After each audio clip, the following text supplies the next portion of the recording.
Hello, BookTube. Well, I don't know if you've seen this in your BookTube subscription feed, but BookTube's brainy boy biscuits are battling. Try saying that 10 times fast. Yes, shots were fired between David Murphy and Christopher Russell, our two bookish himbos here on BookTube.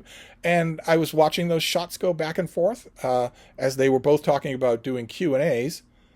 And two things occurred to me. One, eyes on the prize. BookTube has only one brainy boy biscuit, and that's me. Me. Keep that in mind. There is only one sexy influencer on this platform, and it is me. And two, well, if they can do Q&As, then why can't I do a Q&A? I can do Q&As same as they can. Why don't we have a Q&A off? So I went around looking for a cheap excuse, and I found one. Because this channel recently exceeded 8,000. Not 8,000 subscribers, but 8,000 videos. We recently passed 8,000 videos. That's as good a reason as any. I think we did one for 7,000 or maybe 5,000, something like that. It's a cheap and flimsy excuse for me to get into the battle of the BookTube brainy boy biscuits, a battle I intend to be a part of. So I am calling for questions to join in the Q&A fun. So I will leave a link to David's Q&A down below. I will leave a link to Christopher Russell's call for questions. You're definitely going to want to bombard him with questions as well. And I am calling for questions as well, which I will do this weekend, I would imagine. And as usual, there are a few parameters for questions. You should not ask more than 3 questions yourself. I am still a little bit mentally scarred from a time where I had a Q&A and someone asked 1,000 questions. You should set yourself a limit of 3 questions. The question should not be very long. I'm going to read every question on camera. So you shouldn't be sending me a 1,000-word anything. Anyway, email, a question, whatever. Brevity is the soul of wit. So it shouldn't be long anyway, because in this case I'm going to be reading them out loud. They shouldn't be gotcha questions. I know I'm preaching to the choir here. I put up these precautions all the time. I never get any violations of them. I never get any real provocation. I just think about it. That's all. I think about the worst case scenarios here.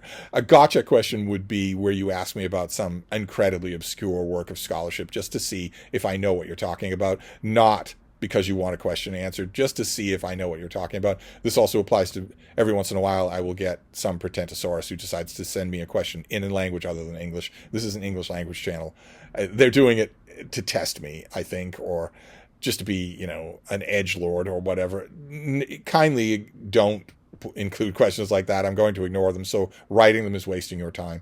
The questions should not contain a personal insult.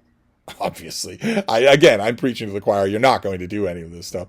The question should not be specific to you only, where I'm looking for a novel, about the southwest corner of Mauritius, and that's my question. Do you know of a novel for the southwest corner of Mauritius?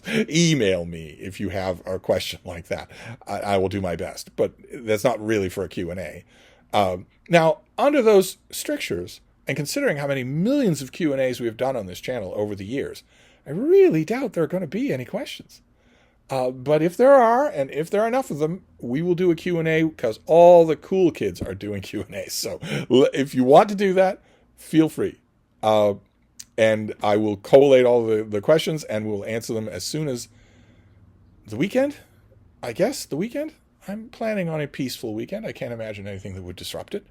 So maybe the weekend we'll do a Q&A, and then you will have a complete set of brainy BookTube biscuits, all doing Q&As. So there you go. Because that set is not complete without me. Okay? Eyes on the prize. Thank you, BookTube.